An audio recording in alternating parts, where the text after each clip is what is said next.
মুর্শিদাবাদের বেলডাঙায় কার্তিক পুজোয় হামলা সংখ্যালঘুদের। এই ঘটনাকে রাজনৈতিক ষড়যন্ত্র বললেন অধীর রঞ্জন চৌধুরী। দেখুন আর কি বললেন তিনি। বেলডাঙার ঘটনাটা একটা অপশক্তি পরিকল্পিত ষড়যন্ত্র। এতে সমাজ জড়িত না, কোনো ধর্মপ্রাণ মানুষ জড়িত না, কোনো সম্প্রদায় জড়িত না। যারা চায় না আমরা ভালো থাকি, যারা চায় না হিন্দু মুসলমান একসঙ্গে মিলেমিশে থাকুক, তাদের এটা পরিকল্পিত ষড়যন্ত্র। মনে করে দেখুন, এই ষড়যন্ত্র আগেও হয়েছে। কয়েক মাস আগে শক্তিপুরে রামনবমীর দিন এই ঘটনায় ঘটেছে। ঠিক আবার বেলডাঙায় কার্তিক পুজোর দিন এই ঘটনা ঘটল। এই ঘটনাগুলো সব পরিকল্পিত সাজিয়ে দিলে বুঝতে পারবেন। শক্তিপুরে ঘটনা ঘটার পর এপক্ষ উপপক্ষ দুপক্ষ মিলে গলা জড়াজড়ি করছে। আবার এপক্ষ ওপক্ষকে ক্ষমা করছে, ওপক্ষ এপক্ষকে ক্ষমা করছে। দেখলেন আপনারা, মহারাজকেও দেখলেন, বিধায়ককে দেখলেন, গলা জড়াজড়ি করে সবাই সবাইকে ক্ষমা করে দিচ্ছে। কিন্তু দাঙ্গা হয়ে গেল, ভোট হয়ে গেল, উত্তেজনা ছড়ালো, মানুষের সিদ্ধান্ত বদলে গেল, আবার জায়গা তাই হয়ে গেল। কিন্তু শেষ তো হচ্ছে না, চলে এলো কার্তিক পুজো। সুযোগ নিয়ে একটা সম্প্রদায়ের মানুষকে আহত করার চেষ্টা করে।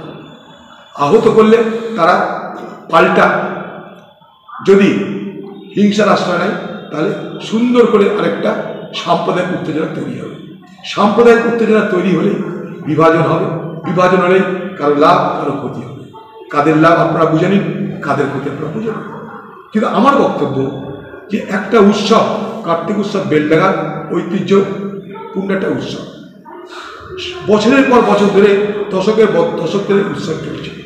এই উৎসবে হিন্দু, এই উৎসবে মুসলমান সবাই মিলে অংশগ্রহণ করে, সবাই মিলে আনন্দ করে। এটাই হচ্ছে সব থেকে বড় পাওনা আমাদের কাছে।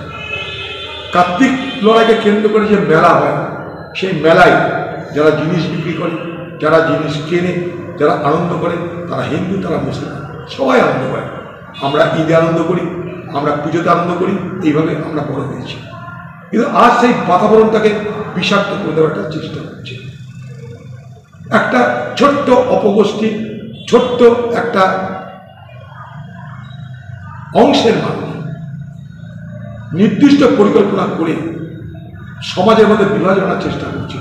তাই আমি হাত জোর করি, হিন্দু সমাজ, মুসলমান সমাজ, উভয় সমাজের কাছে আমরা বলব, হাত জোর করি যে এই অপশক্তির দ্বারা তৈরি যে চক্রান্ত, সেই চক্রান্তের জালে আমরা যেন না পড়ে যাই।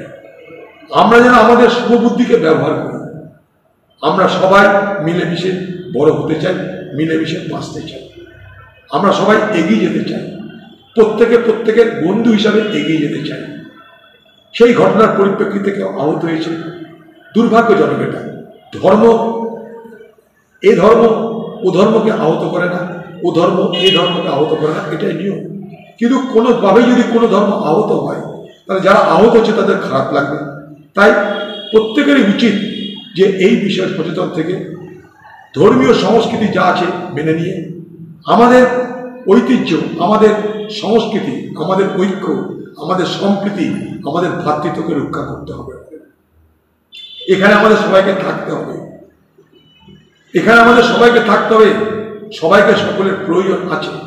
আমি তাই হাসপাতালে গেছিলাম কালকে। যারা কি দেখবেন, কালকে যখন হাসপাতালে আমি গেছি আহত মানুষটাকে দেখতে, তখন হাসপাতালে বলে গেছিলাম যে আমি যাচ্ছি। আমি হাসপাতালে যাওয়ার পৌঁছানোর ঠিক আগে তাকে বেড থেকে সরিয়ে নিয়ে চলে যাব। কি না, তার সিটি স্ক্যান দেখতে দেওয়া করে দেওয়া। আমি তার পরিজনদের সঙ্গে কথা বলতে পারলাম না, কিন্তু আমি ওখানটায় পৌঁছে চেষ্টা করেছিলাম তাদের সঙ্গে দেখা করার। সকলের কাছে হাত জোর করে অনুরোধও করছি যে আপনারা এই ধরনের দুঃস্বপ্নের স্মৃতিকে ভুলে গিয়ে একে অপরের সঙ্গে, যেমন আমরা ঈদে মিলন উৎসব করি গলায় গলা মিলিয়ে, তেমনি এই কার্তিক লড়াইয়ের পরেও আসুন আমরা এইভাবে গলা মিলিয়ে একে অপরের যেমন বন্ধু ছিলাম সেই বন্ধু হয়ে আমরা আগামী দিনগুলোকে ব্যয় করি। অকারণে আমরা যেন উত্তেজিত না হই। চারিদিকে গুজব চলছে।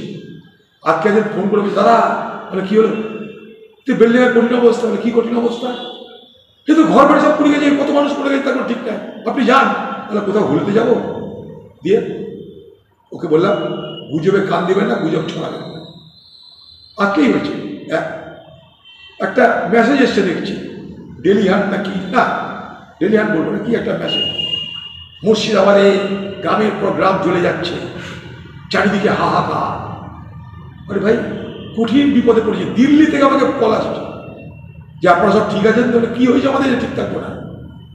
এই জেলায় জন্মেছি, এই জেলায় বড় হয়েছি, এই জেলায় রাজনীতি করেছি, এই জেলায় সাম্প্রদায়িক সম্প্রীতিকে বজায় রাখার জন্য আমি হারতে পারি, আমি জিততে পারি। এই জেলার সাম্প্রদায়িক সম্প্রীতি আমি জীবিত অবস্থায় কখনো বিঘ্ন হতে দেখলে আমি সেখানটায় রুখে দাঁড়াবো, আমি সেখানটায় সকলের কাছে যাব, আমি সেখানটায় সেই সাম্প্রদায়িক ফিরিয়ে আনার জন্য প্রাণ দিয়েও আমি প্রচেষ্টা করব।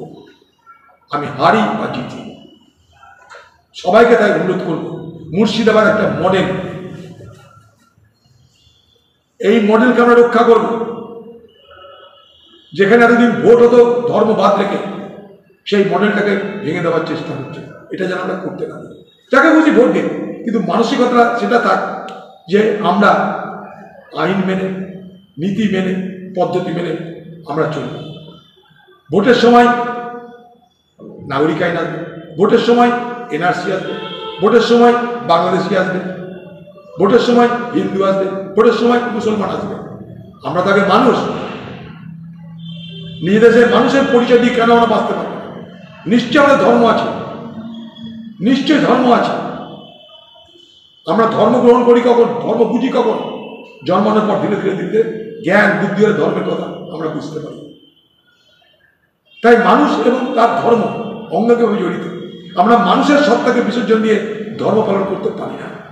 মানুষের সত্তা মানবিকতা, তাকে বিসর্জন দিয়ে আমরা ধর্ম পালন করতে পারি না, সে যে ধর্মই হোক না কেন। তাই প্রত্যেকটা ধর্মের সজ্জন ব্যক্তিদের, সুবুদ্ধি সম্পন্ন ব্যক্তিদের আমি হাত জোর করে অনুরোধ করব, প্রত্যেকটা মানুষকে আমি হাত জোর করে অনুরোধ করব যেন মুর্শিদাবাদ জেলায় কোনোভাবেই কোনো রকম উত্তেজনা তৈরি না হয়, সাম্প্রদায়িক উত্তেজনা। অপ্রীতিকর ঘটনা ঘটিয়েছে, 100 বার ঘটিয়েছে, তাদেরকে চিহ্নিত করুক প্রশাসন, তাদেরকে গ্রেপ্তার করুক প্রশাসন, উপযুক্ত শাস্তি দিক প্রশাসন, যাতে জীবনে আর এই অন্যায় করবার কেউ হিম্মত না ধরে, সেই রকম শাস্তিদের ব্যবস্থা করা হোক। যেমন অপরাজিতা নামে আইন আসছে, তেমনি পশ্চিমবঙ্গে সাম্প্রদায়িক দাঙ্গা যারা লাগাবে তাদের জন্য কড়া আইন পশ্চিমবঙ্গের বিধানসভায় পাশ হোক।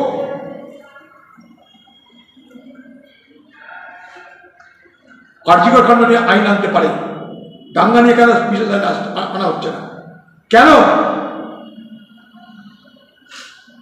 এটা একটা পরিকল্পিত ষড়যন্ত্র। এইভাবে শক্তিপুর হয়েছে, এইভাবে বেলডাঙ্গা হচ্ছে। আমি তীব্রতার নিন্দা করছি। আমি একটা সেখানে যেতেও চেয়েছিলাম, প্রশাসনের পক্ষ থেকে আমাকে মানা করা হলো, আমি তাদের কথা মেনে আমি সেখানে যাচ্ছি। আমাদের যাওয়ার উদ্দেশ্য হচ্ছে সাম্প্রদায়িক সম্প্রীতিকে ফিরিয়ে আনা। সাম্প্রদায়িক সম্প্রীতি কোথাও যদি চোট খাই, সেটাকে হাত জোর করে বলবো মিটিয়ে নিতে। আপনারা সবাই আমার আত্মীয়, আপনারা সবাই আমার ভাই বন্ধু। আপনাদের মধ্যে কখনো বিচ্ছেদ দেখলে, ভাঙন দেখলে, আমি সত্যি বলছি আমি খুব কষ্ট পাই। এটা যেন না হয়, আপনারা সবাই সতর্ক। কিচ্ছু হয় না,